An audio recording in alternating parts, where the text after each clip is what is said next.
What's up mga kakupal? It's me, JP. Ha, kay maoran. Nadoray good na wari kita wayo wari may mahangkop.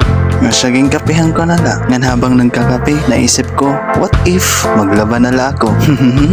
Dodoroy yung tayo nga oran. Ako ada ang gindoroy, di adaan oran awat madodoroy. Kupal talaga ang ulan. Balito kay Friday yan na. Buwas kasi mauli ako barugo. Kada Friday kasi taon schedule at paglaba. Makuri man ko nadlo-adlo kita maglaba.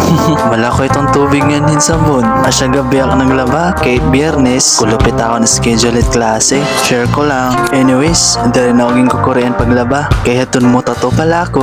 Gintutuan ako ni nanay maglaba. Naalala ko, ipapapod ako ni nanay nga iya mga suki. Kaya para ko naglalaba iya. May kaistorya niya. Dati, kung may nagpapalaba iya, itsuhul ka nanay, 300 to 500. Ato ng mga panahon nga bata pa ako, dako na ito nga bulig. Kaya kung sugod ito nga waray ni nanay kwarta, may daniya na kuko. Danay nga ni nanghihinga to ko ito pag naalala ko yung nanay.